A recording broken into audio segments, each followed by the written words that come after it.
ग्रहण में क्या करें, क्या न करें? चंद्र ग्रहण और सूर्य ग्रहण के समय संयम रखकर जप ध्यान करने से कई गुना फल होता है। श्रेष्ठ साधक उस समय उपवास पूर्वक ब्राह्मी घृत का स्पर्श करके नमो नारायणाय मंत्र का 8000 जप करने के पश्चात ग्रहण शुद्धि होने पर उस घृत को पी ले। ऐसा करने से वह मेधा, धारण शक्ति, कवित्व शक्ति तथा वाक सिद्धि प्राप्त कर लेता है। सूर्य ग्रहण या चंद्र ग्रहण के समय भोजन करने वाला मनुष्य जितने अन्न के दाने खाता है उतने वर्षों तक अरुणतुद नरक में वास करता है। सूर्य ग्रहण में ग्रहण 4 प्रहर 12 घंटे पूर्व और चंद्र ग्रहण में 3 प्रहर 9 घंटे पूर्व भोजन नहीं करना चाहिए। बूढ़े, बालक और रोगी 1.5 प्रहर 4.5 घंटे पूर्व तक खा सकते हैं। ग्रहण वेद के पहले जिन पदार्थों में कुश या तुलसी की पत्तियां डाल दी जाती हैं वे पदार्थ दूषित नहीं होते।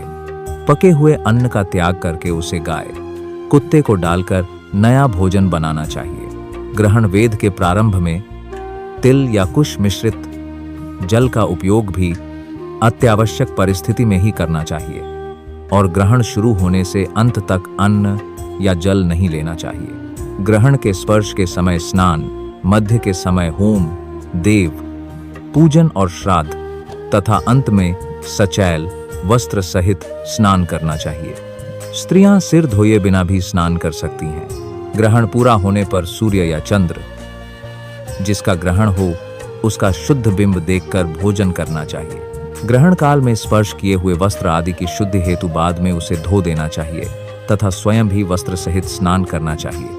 ग्रहण के स्नान में कोई मंत्र नहीं बोलना चाहिए।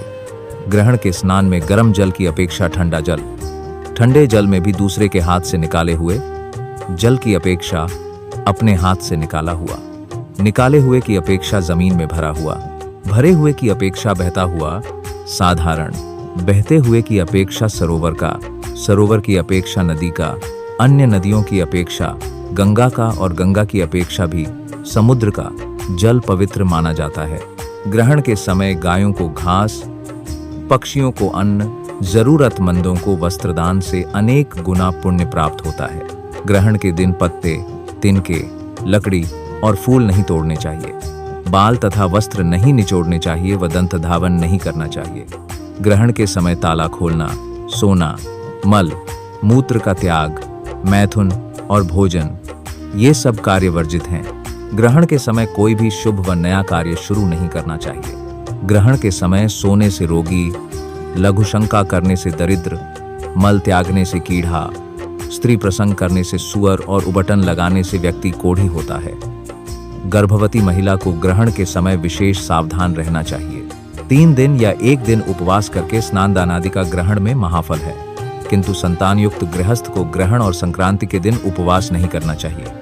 भगवान वेदव्यास जी ने परम हितकारी वचन कहे हैं। सामान्य दिन से चंद्र ग्रहण में किया गया पुण्य कर्म, जप, ध्यान, दान आदि 1 लाख गुना और सूर्य ग्रहण में 10 लाख गुना फलदायी होता है। यदि गंगाजल पास में हो तो चंद्र ग्रहण में 1 करोड़ गुना और सूर्य ग्रहण में 10 करोड़ गुना फलदायी होता है। ग्रहण के समय गुरु मंत्र, इष्ट मंत्र अथवा भगवन नाम जप अवश्य करें। न करने से मंत्र को मलिनता प्राप्त होती है। ग्रहण के अवसर पर दूसरे का अन्न खाने से 12 वर्षों का एकत्र किया हुआ सब पुण्य नष्ट हो जाता है। स्कंद पुराण। भूकंप एवं ग्रहण के अवसर पर पृथ्वी को खोदना नहीं चाहिए। देवी भागवत। अस्त के समय सूर्य और चंद्रमा को रोग भय के कारण नहीं देखना चाहिए। ब्रह्म वैवर्त पुराण। श्री कृष्ण जन्मखंड 75.24।